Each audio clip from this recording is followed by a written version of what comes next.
আমি গাবতলী থানায় প্রবেশ করে ওই লোকটাকে খুঁজছিলাম।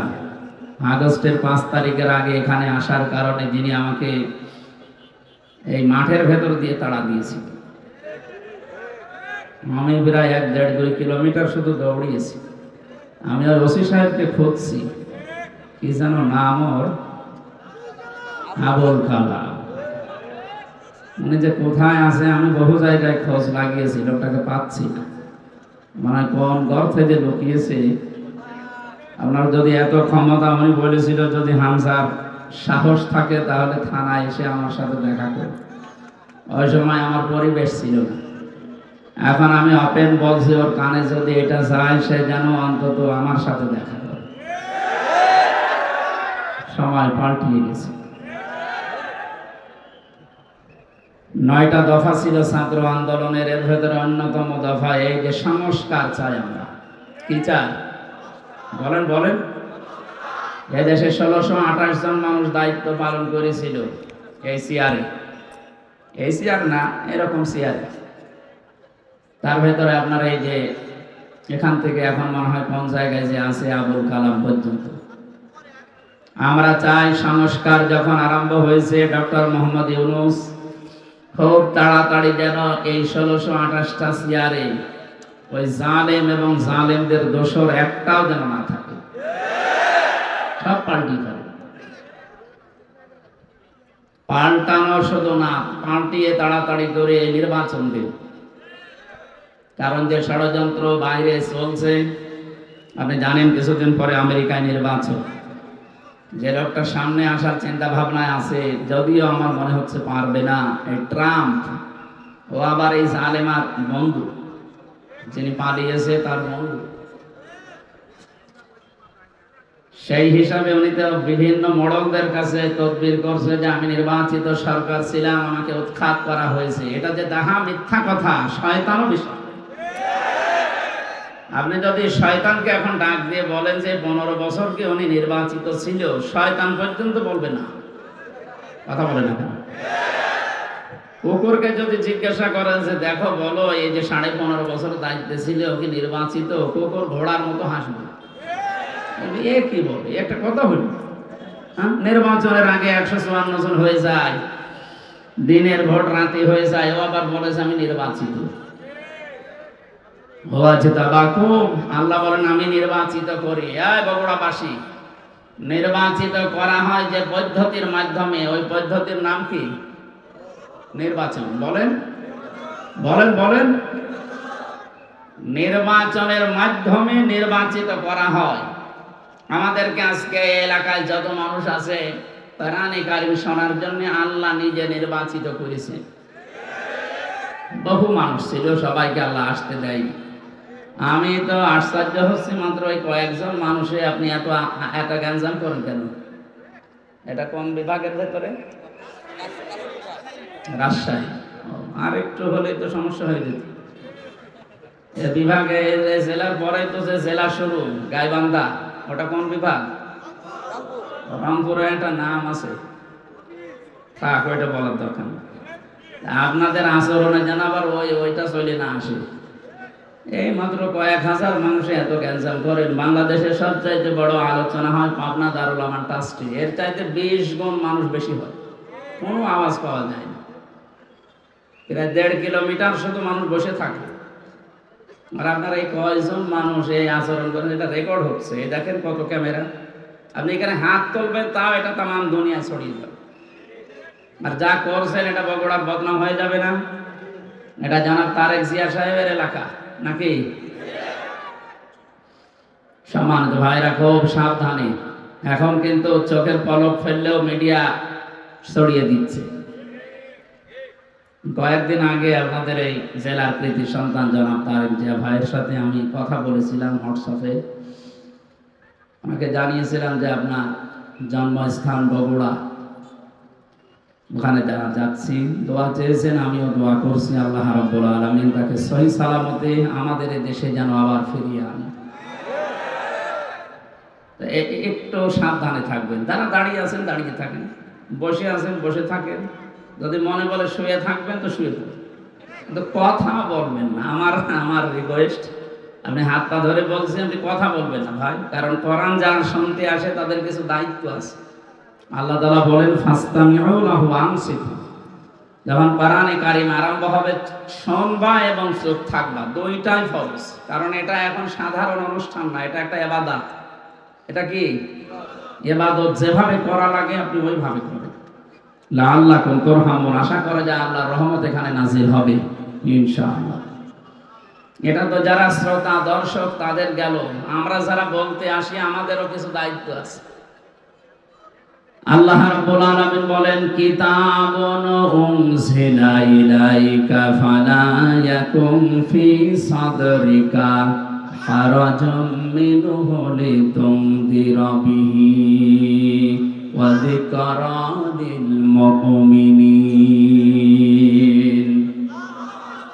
আল্লাহ বলেন এই যে একখানা কিতাব, এটা আপনাকে আমি দিয়েছি, একটাই মাত্র কিতাব পৃথিবীতে পাঠিয়েছি, বাকি যা দুনিয়ায় পাঠিয়েছি সব এই কিতাবের ব্যাখ্যা।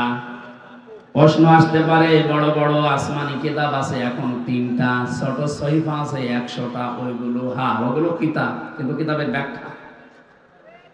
এটা নাজিল হওয়ার আগে যত কিতাব যত বই বলেন পুস্তক বলেন আল্লাহ দুনিয়াতে পাঠিয়েছেন, প্রত্যেকটা কিতাব এই কিতাবের ব্যাখ্যা করার জন্য এসেছিল। সূরা ফাতিহার ভেতরে আল্লাহ যা দিয়েছেন, পুরা তাওরাতের ভেতরে আল্লাহ তাই দিয়েছেন, পুরা ইনজিলের ভেতরে আল্লাহ যা দিয়েছেন, বিসমিল্লাহর ভেতরে আল্লাহ তাই দিয়ে দিয়েছেন। আর সহিফার কথা আমরা জানি 100টা। হযরত ইব্রাহিম, হযরত শীশ, এই সমস্ত নবীদেরকে আল্লাহ সহিফা দিয়েছিলেন। এই নবীগুলো যত কিছু দুনিয়ার মানুষকে জানিয়েছে সব আল্লাহ পাক সূরা ইখলাসের ভেতরে দিয়ে দিয়েছেন। সুতরাং এই একটাই মাত্র কিতাব। হে নবী, আপনাকে আমি এটা দিয়েছি, শুধু চুমা খাবেন আর মাথার উপরে রেখে দেবেন। এদেশে তো এটা চলে। এই কিতাব আমি কেন দিলাম জানেন? হাদা বায়ানুল লিন্নাস, আপনি এটা বর্ণনা করবেন মানুষের সামনে। কোন মানুষ? লিন্নাস, লাম শব্দ ব্যবহার করা হয় আরবি গ্রামার অনুযায়ী 13টা অর্থে। এখানে 9 নাম্বার অর্থে লেখা আছে লাম ব্যবহার করা হয় জীবিত মানুষদের জন্য। কাদের জন্য? এখানে যারা আছেন জীবিত না মরে গেছেন? সুতরাং বর্ণনা আজকে আপনার জন্য। যদিও 15.5 বছরের নিয়মটা অনেকে তুলে দিয়েছিল, কোরআন আপনি পড়বেন বোঝাবেন, পড়েন বোঝান মরা মানুষকে, জীবিত মানুষদেরকে কোরআন শোনাবে ব্যবস্থা করলে বন্ধ করে দিত। এমনকি এমন সিস্টেম তৈরি করে রেখেছিল 14 জায়গায় পারমিশন নেওয়া লাগবে, ও ছাতা কেউ নেবেও না, কোরআন শুনতেও যাবে না। অলিখিত একটা ঘোষণা ছিল, কোরআন যেন মানুষ শুনতে না পারে। এই উপলব্ধিটা ছিল আবু জাহেলের। 1500 বছর আগেও জেনেছিল যে আমি যে চেয়ারে বসে আছি এটা তো অবৈধ চেয়ার। জনগণ যদি মুহাম্মদুর রাসূলুল্লাহর কণ্ঠে কোরআন শোনে আর কোরআন যেটা বলতে চায় ওটা যদি বুঝে ফেলে, তাহলে আমার যে চেয়ার আছে এই চেয়ার থাকবে না। কথা বলে না কেন? এই 15.5 বছরে যারা ছিল ওরা ভালোভাবে বুঝতো যে কোরআন যেটা বলতে চায় ওটা আমাদের সাথে মিলবে না। এই জন্য বিভিন্ন জেলাতে গেলেই বলে হুজুর আমাদের বিরুদ্ধে বলবেন না। আরে ভাই, আপনার পক্ষে বলার মতো কোনো আয়াত তো কোরআনে নেই। আছে? ছাত্রলীগকে নিষিদ্ধ করার পরে অনেকে বলছে না ঠিক হয়নি, ওদের নিষিদ্ধ করার 1000 কারণ আমি জানি। বিশ্বজিৎকে হত্যা মামলায় যে লোকটা আমার সাথে 3 বছর জেলে ছিল, আবরার ফাহাদকে হত্যা মামলার 16 জন আমার পাশে ছিল। ওরা কেন এই কাজগুলো করেছে, কাদের নির্দেশে করেছে, সব এখন আফসোস করছে। ওদেরকে নিষিদ্ধ করার জন্য 1000 কারণ আমি জানি, কিন্তু ওদেরকে আপনি জায়েজ ভাবে কাজ করতে দেবেন একটা কারণ বলতে পারবেন না। ওরা যে এইভাবে বৈধভাবে দেশে চলবে কোনো কারণ নেই। 5 আগস্টের আগের দিন 4 তারিখে আমি দেখেছি একটা ছেলে হেঁটে যাচ্ছে আর হেলমেট মাথায় দিয়ে এরকম একটা বড় ছোরা নিয়ে, তোমার মনে হচ্ছে গরু কোপ মারছে। এই দৃশ্য তামাম দুনিয়া দেখেছে। ওই ছেলেটা বেঁচে আছে কিনা আমি জানি না। এরপরও আপনি কোন বিবেকে বলেন যে ওদেরকে নিষিদ্ধ করা ঠিক হয়নি?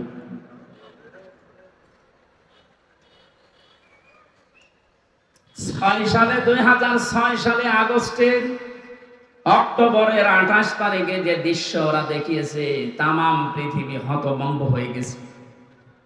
আমি একবার সিরাজগঞ্জ থেকে যাচ্ছিলাম,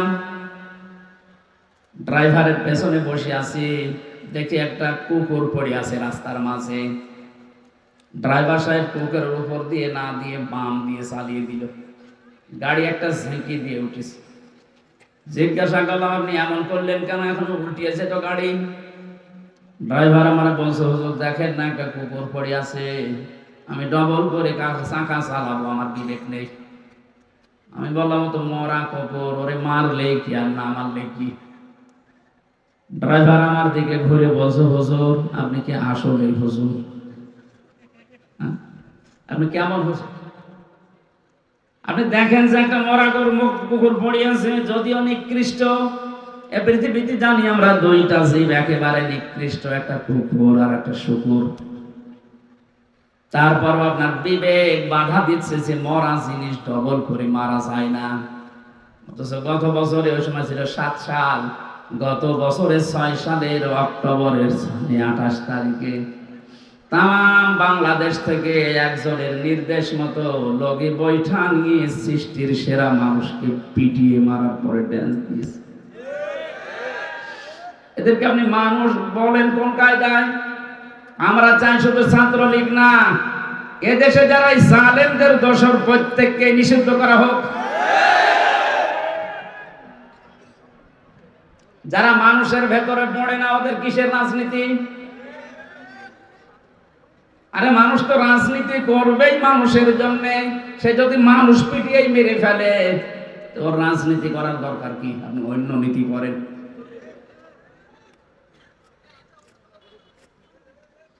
বগুড়াবাসী, আমি যেটা বলতে চাই, লিন্নাস আল্লাহ দিয়েছেন, লাম ব্যবহার করা হয় জীবিত মানুষদের কারণে। সুতরাং কোরআন শোনানো লাগবে, কোরআন বোঝানো লাগবে জীবিত মানুষকে, না মরা মানুষ? আমরা এই সিস্টেম পাল্টাতে চাই। মানুষ মারা গেলে দেখা যায় উনি ডাক দিয়েছে 10 জন হাফেজ মনে কোরআন শরীফ পড়ে, ও মরিয়ে গেছে, বড়ি করবেন কি? ওর জীবনটা যদি কোরআন কেন্দ্রিক চলে, তাহলে মরে গেলে পড়া লাগবে না, কোরআন তাকে সুপারিশ করবে। আর জীবন যদি চলে উল্টা পাল্টা, এই যে দরবেশের মতো 36,000 কোটি টাকা মারিকাটি করেছে, ওর সামনেও মরে গেলে কোরআন পড়লে ওর আযাব আরো বাড়বে। যখনই আপনি সুদের আয়াত, ঘোষের আয়াত, মানুষের টাকা আত্মসাতের আয়াত আসবে, হাফেজ সাহেব তো পুড়িয়ে যাবে। গজবের ফেরেশতারা ওর লাশের চারিদিকে থাকবে, জিজ্ঞাসা করবে, বেটা কি পড়ে কোরআন দিয়ে? এটা তোর জীবনে ছিল, তার মানে ছিল না। ফেরেশতারা বলবে, যাক আমাদের মনে ছিল না। কথা বলে না কেন? পাগলকে যদি বলা হয় নৌকা নাড়াবি না, ও বলে আমার মনে ছিল না। আপনি ফেরেশতাদেরকে তার স্মরণ করিয়ে দিচ্ছেন যে এই লোকটা টাকা পয়সা আত্মসাৎ করেছে, এরা আপনি পিটান। এই জন্য আমরা চাই এদেশে কিয়ামত পর্যন্ত 96% মুসলমানের দেশে কোরআন শরীফ চলবে, এটা গোপনে না, ওপেনে। বলেন, কেউ যদি বাধা দিতে আসেন, তার বড় পরিণতি হবে ওই সালেমের মতো। এখানে কিতাব একটাই, মরণের পরে মানুষকে, যে আমরা সবাই জানি যে প্রশ্ন করা হয় 3টা না 4টা প্রশ্ন করা হবে। হ্যাঁ, আপনি আমার সাথে বেশি জানেন না। এটা আমার মনে হয় ঠিক হয়, এটা নামিয়ে দেন। ভেঙে যাচ্ছে। ফ্যান দিয়েছেন কোথায়? ওপরে। এদিকে না, যাক বগুড়াবাসী, প্রথম প্রশ্ন করা হবে মার রব্বুকা অমাদিনুকা। বিশ্বনবীকে সামনে এনে বলা হবে মান হাদার রাজুল, এই লোকটা কে ছিল? এই 3টার জবাব যদি কেউ সঠিকভাবে বলতে পারে, রব্বি আল্লাহ দীনুনাল ইসলাম হাদা নবিয়ুনা মুহাম্মাদুর রাসূলুল্লাহ সাল্লাল্লাহু আলাইহি ওয়াসাল্লাম। সঙ্গে সঙ্গে ফেরেশতারা বলবে, আল্লাহর বান্দা এগুলো পেলে কোথায়? বগুড়াবাসী, আপনাকে ৪র্থ নম্বরের প্রশ্নে জবাব দেওয়া লাগবে আমি কোরআনে পেয়েছি। কারণ ফেরেশতারা একটা কিতাবই চেনে। আপনি যদি পৃথিবীর কোন বইয়ের নাম বলেন যে মাইকেল জ্যাকসন একটা বই লিখেছি, এই বইয়ে পেয়েছি, দাঁত মুখ যা আছে আরো খুলে ফেলবে। কারণ ফেরেশতারা মাইকেল জ্যাকসন চেনে। কথা বলে না কেন? ৪র্থ প্রশ্ন যেখান থেকে জবাব দেওয়া লাগে তার নাম কোরআন শরীফ। এইটার সাথে যদি আপনার সম্পর্ক না থাকে, আপনি জবাব দেবেন কি দিয়ে? তাহলে আমার মূল প্রথম পয়েন্ট ছিল কিতাবুন, একটাই মাত্র কিতাব, উনজিলা ইলাইকা, হে নবী আপনাকে আমি দিলাম। কেন দিয়েছি জানেন? ফালা ইয়াকুন ফিস সাদরিকা হারাজুম মিনহু লিতুনজিরা বিহি। এই কোরআন দিয়ে যখন মানুষদেরকে সতর্ক করবেন, আপনার মনের ভেতরে যেন কোনো সংকীর্ণতা কাজ না করে। হারাজনের ব্যাখ্যা আমি ৩৩টা পেয়েছি। হারাজন মানে ভয়, ভীতি, দ্বিধা, দ্বন্দ্ব, সংশয়, সন্দেহ। ৩৩টা অর্থ লেখা আছে তাফসিরে। আপনার মন থেকে এগুলো সব দূর করে কোরআন প্রচার আরম্ভ করবেন। ঘন্টার পরে ঘন্টা কথা বলার দরকার নেই। এ পৃথিবীতে বিশ্ব নবীর মতো এত বড় বক্তা, এত বড় মুফাসসির মাত্র ২৭ মিনিট কথা বলেছিলেন। এই কথাটা নিয়ে কিয়ামত পর্যন্ত মানুষ চিন্তা ভাবনা করছে, এখনো কুল কিনারা পাচ্ছে না। আর আমাদের ২-৫ ঘন্টা চলে যায়, আমাদের কথা শেষ হয় না। কারণ আমাদের কথার ভেতরে কোনো মাল নেই। নবীজির এক একটা কথা নিয়ে চিন্তা হচ্ছে, গবেষণা চলছে। বিদায় হজের যে ২৭ মিনিটের ভাষণ, এখনো পর্যন্ত মানুষের কুল কিনারা করতে পারেনি যে কিভাবে নবীজি এত সুন্দর করে সাজালেন। এই জন্য যখন কথা বলা লাগবে কোরআন দিয়ে, তখন নিজের মনে যেন কোনো সংকীর্ণতা, ভয় ভীতি কাজ না করে। আল্লাহ আমাকে ওই পর্যায়ে উঠে কথা বলার তৌফিক দিন, বলেন আমিন। এবার আসেন মাঝখানের শব্দ হারাজনের ব্যাখ্যা। ১ নম্বরে হারাজনের ব্যাখ্যা পেয়েছি, যখন আপনি কোরআন দিয়ে কথা বলবেন, সামনে যারা বসে আছে এমন মানুষও পাবেন, ওরা আন্দাজে না বুঝে মন খারাপ করবে। এরকম আমাদের দেশে নেই? এগুলো আরো বেশি ছিল, এখন একটু কমেছে। আন্দাজে না বুঝে আল্লাহর বক্তব্য মন খারাপ করে রাগ করে চলে যায়। ২য় নম্বরের ব্যাখ্যায় পেয়েছি, হে নবী আবাহমান কাল থেকে এমন এমন নিয়ম নীতি মানুষ ইসলাম মনে করে পালন করে, যেগুলো আসলে ইসলাম না, বানানো ইসলাম। আপনি যখন কোরআনে কারিমের ব্যাখ্যা করবেন, বিশ্লেষণ শোনাবেন, কোরআন যেহেতু একটা আলো, কোরআন কি বলেন? কোরআনের বাইরে যা আছে সব অন্ধকার।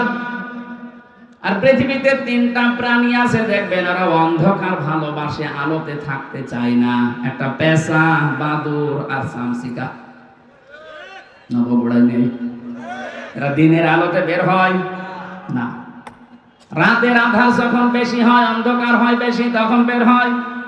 বের হয়ে স্থির থাকে না, মানুষের ফসল নষ্ট করে। বিভিন্ন জিনিসে হানা দিয়ে ওগুলো নষ্ট করে ফেলে। এই জন্য ওদের নামও দেখেন এরকম ডিজিটাল নাম, পেঁচা, বাদুর, চামচিকা। নাম শুনলেই মনে হচ্ছে চেহারা মনে হয় একেবারে ঐশ্বরিয়া রায় হবে। পেঁচা নাম শুনলেই মনে হচ্ছে না চেহারা কেমন হবে?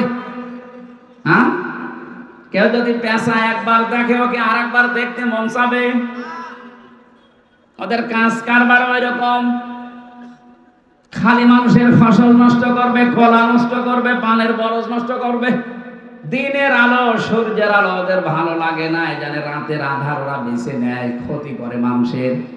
এই পৃথিবীতে কোরআনের আলো, ইসলামের আলো, হাদিসের আলো যাদের ভালো লাগে না, মানুষের তৈরি করা নিয়ম নীতি যেহেতু অন্ধকার, শিরিক, বেদাত, জুলুম, কুফর, এগুলো সব অন্ধকার। এগুলোর পথ তারা বেছে নেয়, শিরিকের মাধ্যমে, বেদাতের মাধ্যমে মানুষের দুনিয়ার ঈমান আমল নষ্ট করে।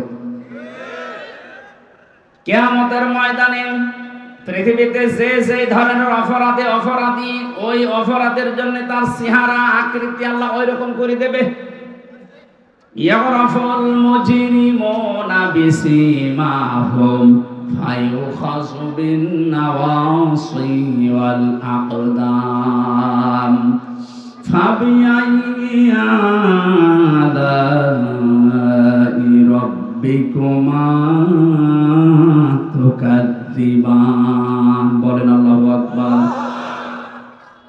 আল্লাহ বলেন অপরাধী যারা পাপিষ্ঠ ওদেরকে কিয়ামতে ওদের চুলের মুঠি ধরে আর পা ধরে আমি করব যেন অপমান বেশি হয়। আমরা ছোট ছোট বাচ্চাদেরকে দেখি যখন দোল দেওয়া হয়, দোল না যাওয়ার গরিব মানুষ নেই, মার বাবা কেউ হাত ধরে দুইজন, কেউ পা ধরে দুইজন, এভাবে দোল দেয়। দোলে দোলে বলে না। কিয়ামতে ফেরেশতারা এই পাপিষ্ঠ মুজরিম যারা সেই ধরনের অপরাধী ওর চেহারার ভেতরে আল্লাহ এটা ফুটিয়ে তুলবে। ওই চেহারা নিয়ে কেউ হাত ধরবে, চুল ধরবে, কেউ পা ধরবে, এভাবে দোলে দোলে এক দোলে দেবে জাহান্নামের মাঝে। এখানে আমার শিক্ষা দেওয়ার বিষয়, যারা দিনের আলো সূর্যের আলো না ভালো লাগার কারণে অন্ধকারের পথ বেছে নিয়ে ওদের নাম ওলট পালট হয়ে গেছে। আমরা দুনিয়াতে যারা ইসলামের আলো কোরআনের আলো সহ্য হয় না, এই চেহারা যত সুন্দর হোক আল্লাহর কসম এই চেহারা থাকবে না। দুনিয়াতে যে যে ধরনের কাজ করেছেন ওই চেহারা আপনাকে আল্লাহ ফুটিয়ে তুলবে। পৃথিবীতে দেখবেন এই যে শুকরের কাজ কি, নিজের মেয়ে ছেলে বউ এগুলো নিয়ে যায় এক জায়গায় বসে বসে আরেকজনের সাথে গল্প করে, আর ওগুলো সব কচু খেতে ছেড়ে দেয়। যাদের সাথে ছেড়ে দিয়েছে সবই তোর মাহারাম নাকি। দুনিয়াতে বহু এই শুকর মার্কা মানুষ দেখতে পাওয়া যায়, নিজের বউ সুন্দরী, নিজের মেয়ে, নিজের পুত্রবধূ এগুলো নিয়ে যায় মার্কেটে, বিভিন্ন অনুষ্ঠানে, দোকানে, নিজে এক জায়গায় বসে বসে গল্প করে, আর ওগুলো সব আল্লাহর রাস্তায় ছেড়ে দিয়েছে। বেশি বললাম।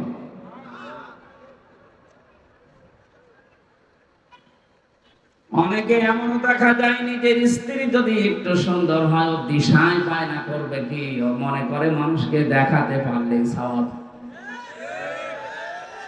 আমি যখন বিশ্ববিদ্যালয়ে ছিলাম ওই সময় দেখে কুষ্টিয়ার ওই যে গোল চত্বরে একজন নিয়ে যাচ্ছে মোটরসাইকেলে করে তার বউ। সালাম দিলাম, কে? তোমার ভাবি। কি পরিয়েছেন? কি শাড়ি না মশারি? একবার তাকানোর পর আর তাকানো যাচ্ছে না, এত পাতলা। আমার কানের কাছে মুখ নিয়ে বলছে, হামজা আমি তো সারা জীবন দেখলাম, আমি আর কত দেখবো, এলাকার মানুষের হক নেই। হক আদায় করে রাখছে। এরকম হক আদায় করা পাবলিক দেশে নেই। যারা নিজের বউ দিয়ে, মেয়ে দিয়ে, পুত্রবধূ দিয়ে হক আদায় করেন, কিয়ামতের দিনে আকৃতি আল্লাহ বানিয়ে দেবে শুকরের। আমার তো এই আয়াতের ব্যাখ্যা পড়ার পরে মনে হয় বাংলাদেশে বহু মানুষের আকার থাকবে না, শুকর হয়ে যাবে। কথা বলেন না কেন? কিছু মানুষকে আল্লাহ কুকুরের আকৃতি দিয়ে তুলবেন। কুকুরের স্বভাব হচ্ছে আপনি দুইটা কুকুরকে খাবার দেন, একটাকে যা দিয়েছেন ও মরণ পর্যন্ত খেলেও শেষ করতে পারবে না, এত খাবার ওরা। তারপরও দেখবেন পাশের পায়ে হামলা দেয়। 15.5 বছরে যারা অর্থ কামিয়েছেন, আমার মনে হয় 14 বংশ যদি দুনিয়ায় থাকে শেষ করতে পারবে না, এরপরও জনগণের পায়ে হামলা দিয়েছে। গতকালকে 100 ধরা পড়েছে। এই যে রাত্রে টাকা আপনি পেলেন কোথায়? আমি একজন ওসি সাহেবকে পড়াতাম ওই সময় 9 সালে যখন ভার্সিটিতে প্রথম ভর্তি হই। ওনার বেতন মাত্র ওই সময় 32,000 টাকা। ওনার ছেলে মেয়ে বউ ঢাকাতে যে ফ্ল্যাট নিয়ে থাকে ওটার ভাড়া হচ্ছে 55,000 টাকা।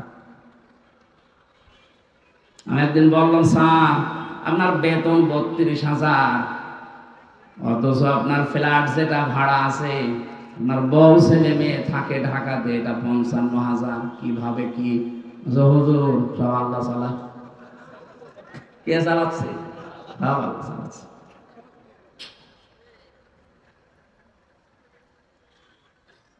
যারা অবৈধ ইনকামে বাম হাত ব্যবহার করছেন, আমি আমার ইমাম থেকে কথা বলছি, আল্লাহর কসম, আপনার এই বাম হাতের ইনকামে যত কোটি কোটি টাকা পয়সা কামাই করবেন, অর্থ সম্পদ বানাবেন, আপনার এই অবৈধ টাকা আপনার বউ, আপনার ছেলে মেয়েরা দুই পায়ে দাঁড়িয়ে আছে ভোগ করার জন্য। কিন্তু এগুলোর দ্বারা যে অপরাধ, যে গোনা হবে, একটা গোনা আপনার ছেলে মেয়ে বউ কেউ নেবে না। আল্লাহ এই প্রশ্নপত্রটা আগে আমাদেরকে দিয়ে দিয়েছেন, এরপরেও যদি আমরা ফেল করি। এক ছাত্রের গল্প শুনেছিলাম, এসে বাবার কাছে কাঁদতেছে। বাবা বলে, কি কাঁদো কেন? আব্বা রেজাল্ট দিয়েছে কি, তুমি পাস না ফেল? কথা বলে না। বারবার জিজ্ঞাসা করার পরে যখন কথা বলে না, দিয়েছে তুই থাপ্পড়। বলবি তো তুই পাস না ফেল? এবার মুখ খুলেছে, বলছে, আব্বা ফেল করলে তো কথা ছিলাম 5-এ, নামিয়ে দিয়েছে 3, এখন আমার 5-এ উঠতে 2 বছর লাগবে।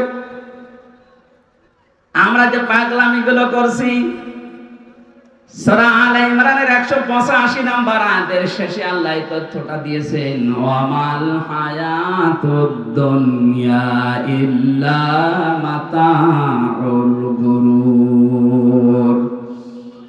পৃথিবীর বান্দা বান্দিরা, দুনিয়ার জীবনটা কিন্তু একটা খেলাধুলা, এটা ধোঁকা। তোর স্ত্রী তোর জন্য ধোঁকা, তোর সন্তান আদি মা বাবা, এমনকি দুনিয়ার যত মানুষ তোকে ভালোবাসি বলে দাবি করে, সবগুলো ধোঁকা।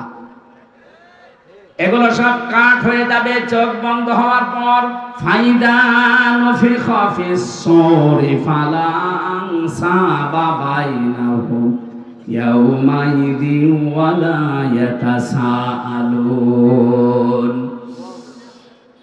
সূরা মুমিনুনের ভেতরে আল্লাহ জানিয়েছেন, চোখ যখনই বন্ধ হয়ে যাবে মানুষের, পৃথিবীতে যত রকমের সম্পর্ক আছে, আত্মীয়তার হোক, রক্তের হোক, দলীয় হোক, যত রকমের সম্পর্ক সব আমি আল্লাহ কাট করে দেব। নসবের বহুবচন আনসাব, একটা সম্পর্ক তো থাকবে না। এ প্রশ্নপত্র হাতে পাওয়ার পরেও যদি কোনো জ্ঞানী মানুষ আমরা ফেল করে বসি, তবে আমাদেরকে 5 থেকে 3 না, 5 থেকে 1-এ নামার দরকার। আমি সহ যারা আছি এরকম পাগল, আজকে থেকে আর পাগলামি যেন না করি। আমার কথা বুঝতেছে? কিয়ামতে যদি কুকুরের সুরত নিয়ে ওঠা লাগে, যে আমি কি করলাম এ বিশাল সম্পদের পাহাড় তৈরি করে, আমি ভোগও করতে পারলাম না।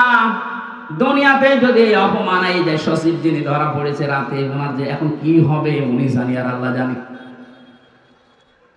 আর ইসলামী রাষ্ট্র হলে ওনাকে তো এখন ফাঁসি দেওয়া হতো। যে কয়জনই ধরা পড়েছে আপনি তাকান, এক একজনের শুনলাম 620টার উপরে বাড়ি আছে তার, সারা পৃথিবী মিলে।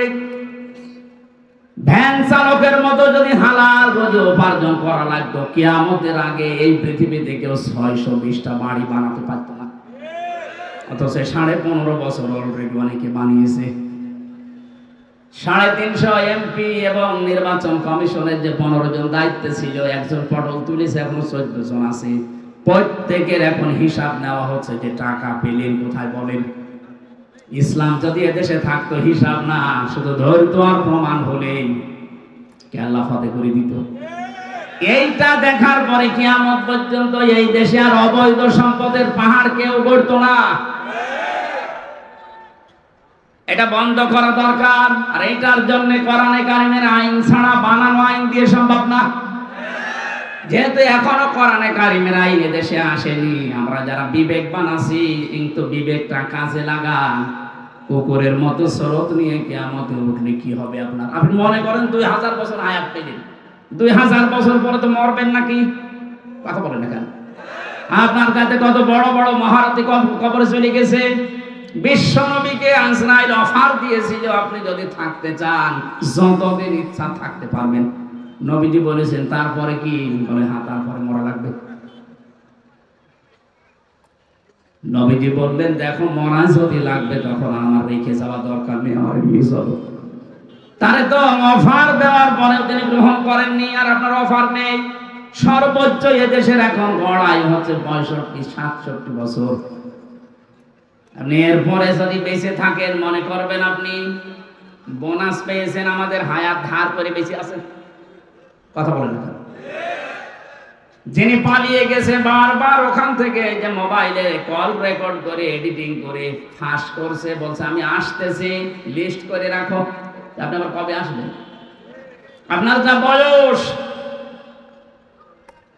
এ বয়সে তো এমনি আমাদের হায়াত নিয়ে আপনি বেঁচে আছেন। কথা বলেন না। 65 থেকে 67 যদি গড় আয়ু হয়, তাহলে ওনার বয়স এখন, কথা বলেন না, উনি আমাদের হায়াত নিয়ে বেঁচে আছে, তারপরও বলছে আমি আসতেছি। আমরা এই মুহূর্ত থেকে শুধু মাহফিল শুনতে আসা না, আমরা এই মুহূর্তে সিদ্ধান্ত নেওয়া লাগবে কিয়ামতে যেন আমার আকৃতিটা অন্তত হামসার আকৃতি থাকে, কুকুর হয়ে না যায়। কিছু মানুষের আকার হবে সাপের মতো। তাফসিরে ফি জিলালিল কোরআন মুফাসসির লিখেছেন, সূরা রহমানের এই তাফসিরে 10 প্রকার আকৃতির কথা ওখানে আছে। সাপের কাজ কি? একটা মানুষকে সবল দেয়, লোকটা মারা যায়, সাপের কোনো লাভ হয়? বলেন না কেন? এই 15.5 বছর আপনি তাকান, অধিকাংশ মানুষের চেহারা সুরত কিয়ামতের সাপের মতো হবে। কারণ এরা সকাল থেকে ওঠার পরে বিকাল পর্যন্ত শুধু ধান্দায় থাকতো, কার ক্ষতি করব, কাকে বিপদে ফেলবো, কাকে মিথ্যা মামলা দিয়ে ধরিয়ে দেব। লোকটার মাঝখানে ক্ষতি হয়ে যেত, এর কোনো লাভ হতো না। আর এর লাভ হতো একটু পদ পেত। কারণ এই দেশে যত নিরীহ মানুষকে আপনি বিপদে ফেলতে পারবেন, এই জালেমদের নীতি ছিল তাকে উপরে তুলে দেওয়া। কি হয়েছে এখন আপনার? এজন্য আহ্বান জানাচ্ছি, শুধু দুনিয়া না, আরেকটা জগৎ যেহেতু সামনে আছে, আমাদের আকার আকৃতি যেন সাপের মতো, কুকুরের মতো, শুকুরের মতো, পেশাবাদ ও সামসিকার মতো হয়ে না যায়। আমাদের এই আকার আকৃতি যেন কিয়ামতে আল্লাহ মানুষের মতো রাখে। বলেন আমিন। আবহমান কাল থেকে এমন এমন নিয়ম নীতি চালু করা আছে ইসলামের নামে, হে নবী যখন কোরআনের তাফসীর করবেন, ব্যাখ্যা করবেন, ওইগুলো টিকবে না। কারণ কোরআন মানে আলো, আলো আসলে অন্ধকার দূর হবে। আলো জ্বালালে অন্ধকার দূর। অন্ধকার যখন দূর হয়ে যাবে, ওরা চিন্তা করবে একই এতদিন আমি এই জুলুমের ব্যবসা, শিরকের ব্যবসা, বেদাতের ব্যবসা করে খাচ্ছিলাম, এ দেখি সব উল্টিয়ে গেল। ওই মানুষগুলো তখন আপনার উপরে রেগে ফেলবে, এমনকি আপনাকে তেড়িয়ে আসবে মারার জন্য। এটা সূরা হজের ভেতরে আছে। ওই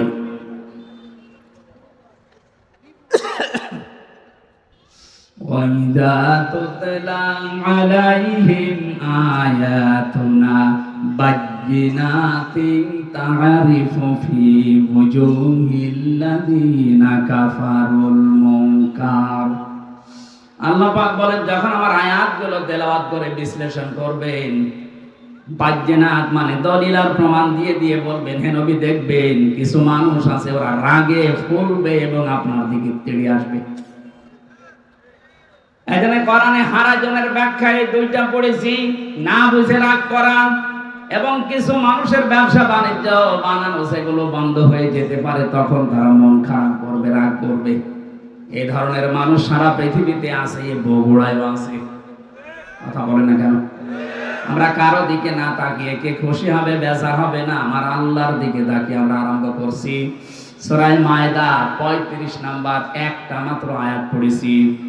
জবান খুলে কোরআনের সোনালী আয়াত পড়েন, আউযু বিল্লাহি মিনাশ শাইতানির রাজিম, বিসমিল্লাহির রহমানির রহিম, ইয়া আইয়ুহাল্লাযীনা আমানুত্তাকুল্লাহ وابتغوا إليه الوسيلة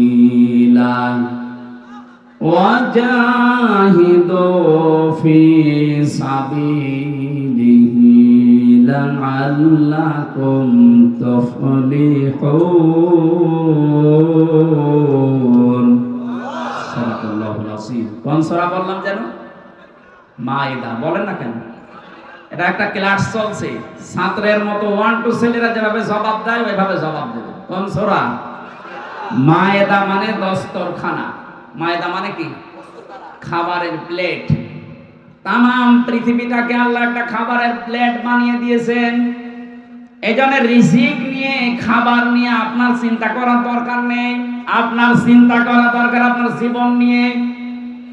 আপনাকে দুনিয়াতে পাঠানোর 50,000 বছর আগে আল্লাহ পাক রিজিকের ব্যবস্থায় দুনিয়ায় ছড়িয়ে রেখেছেন। আপনার রিজিক যেভাবেই হোক আসবে। কিন্তু এই রিজিকটা পাওয়ার জন্য কেউ যদি বাম হাতের ইনকাম করে, আমার আল্লাহর আরশ পর্যন্ত তার উপরে কেঁপে যায়। আজ বাংলাদেশকে অস্থিতিশীল করার জন্য অনেক মানুষ, ব্যবসায়ী যারা আছেন, সিন্ডিকেট করে বিভিন্ন জিনিসের দাম বাড়িয়ে দিচ্ছেন। এক কথা বলছেন না? আপনার কত টাকা লাগবে? বিশাল তিমি মাছে টন টন খাবার লাগে প্রতিদিন। আল্লাহ তার রাজ্জাক নামের কারণে যদি এই তিমি মাছকে খাওয়াতে পারে নদীর ভেতরে, সাগরের ভেতরে, মহাসমুদ্রে, আপনি মানুষ হামজা কয়েক ছটাক মাত্র খাবার লাগে। এ খাবার আল্লাহ তার রাজ্জাক নামের কারণে দিতে পারে না। আপনি কোন কারণে বাম হাতের ইনকাম করেন বলেন তো? কি কারণে সিন্ডিকেট করছেন এই ব্যবসায়ীরা? হাদিস পড়েছি, যারা মানুষকে কষ্ট দেওয়ার জন্য ব্যবসায়ী যারা, ওয়াইলুল লিল মুতাফফিফিন আল্লাযীনা ইযা তালু আলান নাসি ইস্তাওফুন। এই পৃথিবীর ময়দানে যারা খাদ্যে ভেজাল দেয়, ওজনে কম বেশি করে, আর সিন্ডিকেট করে করে মানুষকে কষ্ট দেওয়ার জন্য খাবারকে সংকট তৈরি করে, বলো আল্লাহর ভাষায় জালেম। এটা রেকর্ড হচ্ছে, সারা বাংলাদেশে যাবে। সবাইকে জানাচ্ছি, আজকে থেকে আপনি ফিরে আসবেন। এই সিন্ডিকেট যারা করছেন তারা জালেম। তারা কি? জালেমের বিরুদ্ধে আল্লাহ বলেন আমি নিজে মামলা দেব। সুতরাং সিন্ডিকেটের মাধ্যমে যারা জালেম হয়ে যাচ্ছেন, আর টাকা পয়সা আপনার কিছু আসবে, কিন্তু আপনি জালেমের খাতায় নাম লিখান, কিয়ামতের দিন আল্লাহ নিজে আপনার বিরুদ্ধে মামলা দায়ের করবে। তখন আপনার এই সম্পদ, আপনার এই ছেলে মেয়ে, এই বউ, দলের লোক সব দিয়েও পার পাবেন না। সূরা আলে ইমরান এটা আছে। কিয়ামতে কাফেরেরা তামাম পৃথিবীর সব দেওয়ার জন্য আল্লাহকে বলবে এগুলো সব দিয়ে দিলাম, আল্লাহ তুমি আমাকে অন্তত বাঁচাও। আল্লাহ পাক বলেন কখনোই না। এটা সূরা মারিজের ভেতরে আছে। ইয়াওয়াদুল মুজরিমু লাউ ইয়াফতাদি মিন আযাবি ইয়াউমিদিন বিবানি ওয়া সাহিবাতিহি ওয়া আখি ওয়া ফাসিলাতিহি আল্লাতী তুবি ওয়া মান ফিল আরদি জামিআ সুম্মা ইউনজি। আল্লাহ পাক বলেন প্রথমে যখন বিচার করব, এই মানুষগুলোর যারা জালেমের তালিকায় নাম আছে এদেরকে ডাক দেওয়া হবে। সিন্ডিকেট করলে তার নাম আল্লাহর তালিকায় কি বলেন তো?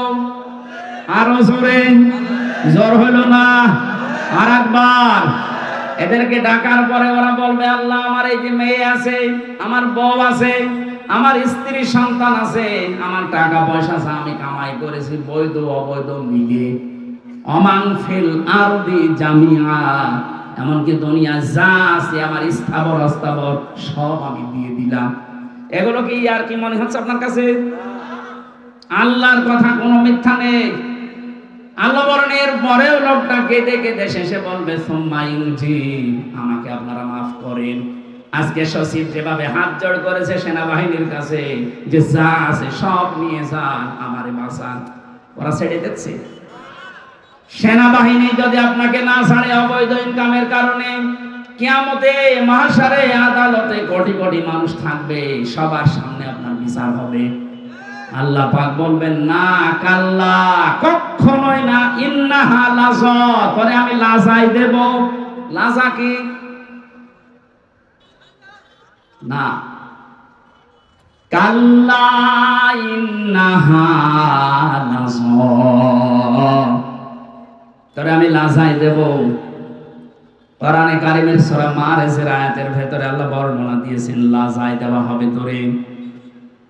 নাযাআতাল লিশাওয়া তাদউ মান আদবারা ওয়া তাওয়াল্লা ওয়া জামাআ ফাআওয়া। লাজার প্রথম পরিচয় আল্লাহ বলেন, এমন একটা জাহান্নামের দরজা দিয়ে তোরে প্রবেশ করাবো, ওই ঘরে ঢুকলেই তোর চামড়া আগে আলাদা হয়ে যাবে। পৃথিবীতে বহু শাস্তির জায়গা আমি দেখেছি। আয়না ঘরে আমার 10 দিন যে অত্যাচার করেছিল ওরা আমার উপরে, আমি নিজে তো সাক্ষী, আমি দেখেছি। উল্টো করে আমারে চলিয়েছে, চোখ বেঁধে পেছনে হাত হ্যান্ডকাপ দিয়ে মাথায় দড়ি দিয়ে 11 ঘন্টা টানিয়েছে। খাবার দাবার না, পানি চেয়েছিলাম, বলে পানি নেই। বহু প্রশ্ন আমাকে করেছে, যে সমস্ত জিনিস দিয়ে যে নখ তুলে নেয়, এই সমস্ত জিনিসগুলোর সামনে এনেছিল।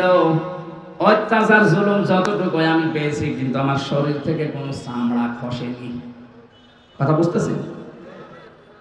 হ্যাঁ, কিছু মানুষের নখ তোলা আছে আমি দেখেছি। ওই মাটির নিচে যে ঘরের ভেতর আরো অত্যাচার করে, ওই মানুষগুলোর কিছু হাড়ও আমাকে দেখিয়েছে যে এইগুলোকে শেষ করে ফেলেছি। শিবিরের কেন্দ্রীয় সাবেক সভাপতি দেলাওয়ার ভাই এবং মাসুদ ভাইকে যারা কুত্তার মতো পিটিয়েছিল, কুকুরকে যেভাবে মানুষ পিটায়, লাঠি দিয়ে, গোতা দিয়ে, লাঠি দিয়ে যেভাবে মারে, আমারে বলছিল যে এইভাবে আমরা মেরেছিলাম। আল্লাহ এমন শোধ নিয়েছে, এখন তারা গর্তের ভেতর থেকে বের হওয়ার কায়দা নেই। তা আমি এখানে নাযাআতাল লিশাওয়া এর ব্যাখ্যায় কথা বলছিলাম। পৃথিবীতে বহু শাস্তির জায়গা আমি দেখেছি। পৃথিবীর বড় বড় হাজতখানার নাম শুনেছি, কারাগারের। আমেরিকার ওই কারাগার খুব কঠিন, ব্রিটেনের কারাগার খুব কঠিন, রাশিয়ার কারাগার খুব কঠিন। কিন্তু মানুষের চামড়া তুলে ফেলে এমন জায়গা আমি শুনিওনি, পাইওনি। আল্লাহ বলেন, এমন একটা ঘর বানিয়েছি, ওখানে ঢুকলে আগে চামড়া খসে যাবে। এই লাজা কাদেরকে ডাকবে জানো? 2টা গুণ যাদের ভেতরে আছে। তাদউ মান আদবারা ওয়া তাওয়াল্লা, ওদেরকে লাজায় ডাক দেবে, আসো ভাতিজা আসো। বলে না এটা? আসো ভাতিজা আমার দিকে আসো। কাদের? যারা সত্যকে সত্য জানার পরে মুখ ফিরিয়ে থাকতো। এ বাংলাদেশে এই রোগ বেশি। চোখে আঙ্গুল দিয়ে দেখিয়ে দেওয়া হয়, এরপরও ঘাড় ঘুরিয়ে চলে যায়। আপনার কি করা লাগবে? ফেরেশতা এসে আপনাকে পিটাবে, তাহলে তো সব হয়েই গেল। নবীজিকে আল্লাহ জানিয়েছেন, হে নবী, আপনি দাওয়াতি কাজগুলো করেন। ওরা যে মানতে চায় না, ওরা কি চায়? ওরা কি চায় যে মেঘ থেকে কেউ এসে আপনার নবুয়তের সাক্ষী দিক। এরকম যদি কেউ দেয়, তাহলে আমরা দুনিয়ায় পাঠানোর দরকার কি? এটা তো পরীক্ষার জায়গা। আমাকে না দেখে ওরা ফিরে আসে কিনা আমি এটা দেখতে চাই। সুতরাং সত্যকে সত্য জানার পরেও যারা মুখ ফিরিয়ে চলে যান, ঘাড় ঘুরিয়ে চলে যান, আপনার স্থান হবে ওই লাজায়। গেলে আপনার চামড়া আগে খসে যাবে। জামাআ ফাআওয়া, 2 নম্বরে যারা মাল সম্পদ জমা করে আর বারবার হিসাব করে কত হচ্ছে। এই 15.5 বছরে বহু মানুষ এই করেছিল, শুধু জমা করতো আর হিসাব করতো। এরকম হয়েছে। একটাও এখন ভোগ করার কোনো কায়দা আছে? এখন যে দাবি করবে এইটা আমার, দাবি করবে মার খাবে। আমার ভাইরা, আমি যে কথাটা তুলেছিলাম, সূরা মায়েদা আল্লাহ রাব্বুল আলামিন জানাতে চেয়েছেন, বান্দা মাত্র কয়েক 6টা খাবার লাগে তোমার জন্য। এতটুকু খাবারের জন্য তুমি ডান বাম হাত কিছু মানো না, সব হালাল করে নাও বাবা, শাহজালাল, সব হালাল। অথচ তামাম দুনিয়াটা আমি দস্তরখানা খাবারের প্লেট বানিয়েছি। আজ যারা সিন্ডিকেট করে করে মালের দাম বাড়িয়ে দিচ্ছেন, কিয়ামতে আপনাকে আল্লাহ নিজে লাজায় ঢুকিয়ে দেবে। বলেন নাউজুবিল্লাহ। এটা শুধু যদি বগুড়ার জন্য হতো, এই আয়াতগুলো আমি পড়তাম না। সারা বাংলাদেশ সহ বিশ্বের সব জায়গায় এটা বিভিন্ন ভাষায় যাবে। সবাইকে উদ্দেশ্য করে বলছি, আমরা যেন পাগলামি না করি। কার জন্য করছেন? যার জন্য করছেন ওইটাই আপনার দুশমন হয়ে দাঁড়াবে। আল্লাহ পাক এই সূরাতে যতগুলো আয়াত দিয়েছেন মাত্র একটা আয়াত আমি পড়লাম, 120টার উপরে আয়াত আছে। একটা মাত্র আয়াতে দেখেন কত কত কথা আল্লাহ লুকিয়ে রেখেছেন। এই জন্য তাফসীর করতে গেলে যদি এক শব্দ নিয়ে কেউ চিন্তা ভাবনা করে তার জীবন শেষ হয়ে যাবে, কোরআনের এই শব্দের কথা শেষ হবে না। আল্লাহ এখানে প্রথমে ডাক দিয়েছেন ঈমানদারকে, কোনো বেঈমানকে ডাকেননি। আমরা যেহেতু ঈমানদার, আল্লাহ আমাদেরকে ডাক দিয়ে বলেন ইত্তাকুল্লাহ, আমাকে ভয় করো। ভয় করা মানে কি? এই যে দুবাই থাকে, এই ভাইয়ের মতো বিশাল জুব্বা গায়ে দিয়ে, পাগড়ি একটা মাথায় দিয়ে, হাতে তসবিহ নিয়ে শুধুমাত্র সুবহানাল্লাহ সুবহানাল্লাহ, এইটা না। ভয়ের ব্যাখ্যা পেয়েছি আমি 9টা। দুনিয়াতে সত্যি যদি কেউ আল্লাহকে ভয় করতে পারে, ভয় মানে খৌফ মানেও ভয়, তাকওয়া মানেও ভয়, ইনজার মানেও ভয়, কিন্তু ওই সমস্ত শব্দ না দিয়ে আল্লাহ তাকওয়া দিলেন কেন? খৌফ মানে সাপ দেখে ভয় করা, ইনজার মানে পুলিশ দেখে ভয় করা, কিন্তু তাকওয়া মানে আল্লাহর এমন ভয়, আল্লাহকে না দেখে ভয় করা শুধু না, তার নিষিদ্ধ কাজগুলো ঘৃণা করে ছেড়ে দেওয়া। তাহলে আজকে থেকে আমরা এই ভয় অর্জন করব, আল্লাহর যত নিষিদ্ধ কাজ আছে শুধু ছেড়ে দেব না, ওটা ঘৃণা করে ছেড়ে দিয়ে চলে আসবো। কথা বলেন না কেন? তাহলে এই মাহফিল সাকসেস হবে, আমার জীবনে আমি কিছু পেতে পারি। এখন থেকে যদি আমল শুরু না হয়, সকাল থেকে আপনারা মনে থাকবে না, আজকে থেকে এখন থেকে আরম্ভ করা লাগবে। যাদের কাছে আল্লাহর নিষেধ বাদ দেওয়া লাগবে, শুধু না ঘৃণা করে, কি করে বলেন বলেন? এই যে মোবাইল, এই মোবাইলে অনেক মানুষের এমন কিছু আছে যেটা নিজে নিজে দেখলে আনন্দ পায়, ভালো লাগে, মজা লাগে, আর অন্য কেউ দেখলে লজ্জা পায়। এই কথা বলছেন না কেন? এইটাই নিষিদ্ধ। সেটা যদি আপনার বান্ধবীর নাম্বার থাকে, ওইটাও নিষিদ্ধ। যারা পরকীয়া প্রেমের নাম্বার রেখেছেন, ওইটাও নিষিদ্ধ। নিষিদ্ধ যে জিনিস, এটার সংজ্ঞা হচ্ছে যেটা নিজে দেখলে ভালো লাগে, অন্য দেখলে লজ্জা পায়। এই কথা বলছেন না কেন? এরকম যাদের আছে, এই মুহূর্তে এটা ডিলিট করা লাগবে, তাও ঘৃণা করে। কারা কারা ডিলিট করবেন হাত তোলেন তো। কি আছে দেখি, মোবাইল দেখি, মোবাইল দেন। মোবাইল নেই মানে ক্যামেরা না। এই যারা হাত তুললেন, সত্যি আপনার মোবাইলে কি আছে এমন বলেন তো, যেটা নিজে দেখলে আনন্দ পান, অন্য দেখলে আপনার আপনার লজ্জা লাগে? বলেন। যা আছে এখন বসে বসে চুরি করে ডিলিট করে দিন। যাদের বিভিন্ন বান্ধবীর নাম্বার আছে, পরকীয়া প্রেম করেন, এই নাম্বারও এখন ডিলিট করে দেন, ব্লক করে দেন। জীবনে যেন আর কল দিতে না পারে, দেখেন। মুরব্বী মানুষ হাত তোলে, নাউজুবিল্লাহ। যুবক মানুষদের একটা লাইন মাইন করলে মানুষ, মুরব্বী মানুষ কি লাইন করে না। আমি একটা উদাহরণ দিলাম মাত্র। তাকওয়া মানেও ভয়, খৌফ মানেও ভয়। খৌফ আল্লাহ দেয়নি, দিয়েছেন তাকওয়া। তার মানে আল্লাহর নিষিদ্ধ কাজ আজকে থেকে যেটা যেখানে বাঁধবে, ওটা শুধু ছেড়ে দেবেন না, ঘৃণা করে ছেড়ে দেবেন। এই তাকওয়া যদি কেউ অবলম্বন করে, কোরআনে কারীম জানিয়েছে দুনিয়া আখিরাত মিলে আল্লাহ তাকে 27টা উপকার করবে। সুবহানাল্লাহ বলতে পারেন না?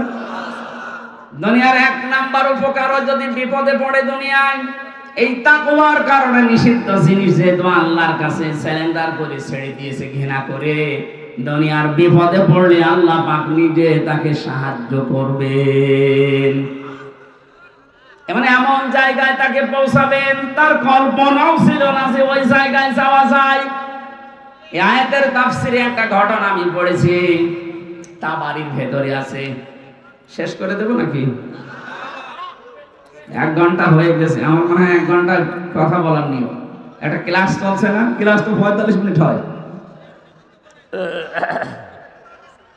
এতক্ষণ বসে থাকবেন আপনারা? সুবহানাল্লাহ আলহামদুলিল্লাহ। পানি নেই, পানি দেখি, পানি দিলে ভালো হয়।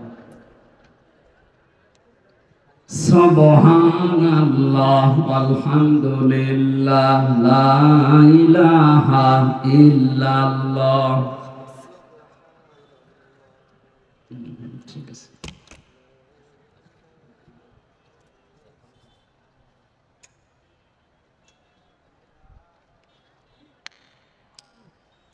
জিনিসপত্র তো ভালোই লাগিয়েছে। না ঠিক আছে, রুচি আছে এদের।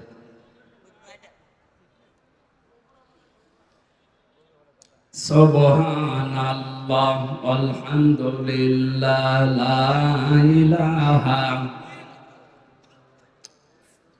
আমি জিকির করতে বললাম, আপনি কি করেন? মহিলা প্যান্ডেলে যদি বলতাম যে জিকির করেন তো আমার মায়ের যদি 2-3 গুণ আওয়াজ বেশি দিত। আপনারা কি পুরুষ মানুষ আছেন তো? দেখেন তো আগে দেখেন, জবান খুলে পড়েন সুবহানাল্লাহ আলহামদুলিল্লাহ লা ইলাহা ইল্লাল্লাহ আলহামদুলিল্লাহ লা ইলাহা ইল্লাল্লাহ সুবহানাল্লাহ আলহামদুলিল্লাহ লা ইলাহা ইল্লাল্লাহ লা ইলাহা ইল্লাল্লাহ মুহাম্মাদুর রাসূলুল্লাহ। বগুড়াবাসী আল্লাহ রাব্বুল আলামিন পরের শব্দে আমাদেরকে জানিয়েছেন ওয়াবতাগু ইলাইহিল ওয়াসিলা। আমি আল্লাহ পর্যন্ত পৌঁছাতে। আরে ভাই এর ভেতরে নিয়ে আসার সময় এখন কি আশ্চর্য। ঠিক আছে যান, কি আশ্চর্য, শেষ হলে নিয়ে আসেন।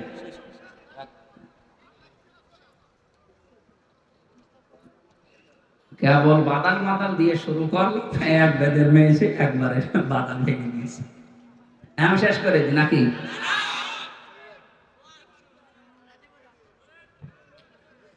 বগুড়াবাসী ওয়াবতাগু ইলাইহিল ওয়াসিলা এই শব্দের ব্যাখ্যায় আমরা বিশেষ করে বাংলাদেশ, ভারত, পাকিস্তান এই 3টা দেশে একটু ঝামেলা আছে। আমরা অনেকেই শুনি, অনেকেই মনে করি ওয়াসিলা মানে কোন পীর সাহেবকে ধরার মাধ্যমে আল্লাহ পর্যন্ত পৌঁছাতে হবে। না, কোরআনে কারিমের তাফসীরের ভেতরে ওয়াসিলা শব্দের আমি 2টা অর্থ পেয়েছি। 1 নম্বরে ওয়াসিলা মানে নেক কাজ, 2 নম্বরে ওয়াসিলা মানে নবীর সম্মান। আপনি আল্লাহর কাছে পর্যন্ত যদি পৌঁছাতে চান জীবনের নেক কাজ দিয়ে যাওয়া লাগবে, অথবা নবীর সম্মান মুহাম্মদুর রাসূলুল্লাহর সম্মানকে দুনিয়ায় দেখিয়ে তারপরে যাওয়া লাগবে। তার সম্মান ভুলন্টিত হচ্ছে, তার আদর্শ আজ আমাদের কাছে নেই। এই আদর্শ গ্রহণ করে তাকে সম্মান দেওয়ার মাধ্যমে আপনি আল্লাহর কাছে একটা পজিশন তৈরি করতে পারবেন। তাছাড়া আমার বাবা ছাড়া আল্লাহর কাছে যাওয়া যাবে না, এটা বানানো কথা, ওদের দরবারের কথা ওইটা। ওয়াবতাগু ইলাইহিল ওয়াসিলা, আমি আল্লাহর কাছে তোমার পজিশন আছে কিনা, কোন চেয়ার আছে কিনা, তোমার মান মর্যাদা আছে কিনা একটু খেয়াল করো। আজকে বগুড়া জেলার যারা দায়িত্বে আছে, ওনারা বিএনপিতে আছে, তারেক জিয়া সাহেবের কাছে ওনাদের একটা পজিশন আছে, এই জন্য চেয়ারটা ওনাদের দিয়েছে। আল্লাহ রাব্বুল আলামিনের কাছে যদি আপনার কোনো পজিশন তৈরি করতে হয়, অবশ্যই জীবনে আপনার নেক কাজ মাস্ট বি লাগবে, এবং নবীর সম্মান রক্ষা করার জন্য তার আদর্শ গ্রহণ করা লাগবে। এই 2টার মাধ্যমে আল্লাহর কাছে আপনার একটা দাম তৈরি হবে, একটা চেয়ার তৈরি হবে, যেখানে কথা বললে আল্লাহ রাখবেন। আল্লাহ এরপরে বলেন এই পজিশন তৈরি করার জন্য যত রকমের রাস্তা আমি তৈরি করে রেখেছি, তার উত্তম রাস্তা হচ্ছে ওয়াজাহিদু ফি সাবিলি, আমি আল্লাহর রাস্তায় এই দুনিয়াতে জিহাদ করা। এই শব্দটা শুনলে অনেকের রাগ হয়, অথচ জিহাদ আর এই যে জঙ্গি জঙ্গি করে যারা চালাচ্ছেন এই জিনিস এক না। অন্যায় যেখানে, প্রতিবাদ সেখানে, এর নাম জিহাদ। এইটা যে আগস্টের 5 তারিখ পর্যন্ত হয়েছিল, এই জন্য দেশটা স্বাধীন হয়েছে। এটা যদি জারি থাকে তাহলে অন্যায় করে এই দেশে কেউ টিকে থাকতে পারবে না, সে যেই হোক। এই জন্য আল্লাহর কাছে যেতে হলে এই জিহাদ অব্যাহত রাখা লাগবে। যে যেখানে আছেন ওই জায়গা থেকে আপনার প্রতিবাদ হবে, সে যেতে যতটুকুই হোক। লাআল্লাকুম তুফলিহুন, আশা করা যায় আমাদের আল্লাহ যেখানে পৌঁছানোর কথা ওই জায়গায় পৌঁছিয়ে দিবেন। সফলতার যে স্বর্ণ শিখর আমাদের জন্য আল্লাহর বানানো একটা বাড়ি আছে জান্নাত, ওই জায়গা আমাদের বাবার বাড়ি। কার বাড়ি? হযরত আদম আলাইহিস সালাম আমাদের বাবা না? ওনার বাড়ি ওইটা, ওনাকে ওখান থেকে আল্লাহ নামিয়ে দিয়েছেন। পৃথিবীতে পাঠানোর পরে উনি জানিয়েছেন ফামান তাবিয়া হুদায়া, আমার পক্ষ থেকে তোমাদের কাছে হেদায়েত যাবে। সর্বশেষ হেদায়েতের নামই কোরআন। ফামান তাবিয়া হুদায়া ফালা খাউফুন আলাইহিম ওয়ালা হুম ইয়াহজানুন। যদি এটা অনুসরণ করে আবার থাকতে পারো দুনিয়ায়, যেখান থেকে নামিয়ে দিলাম এই বাবার বাড়ি বানানো জান্নাত, আবার ওখানে তোমাদেরকে ফিরিয়ে নেব।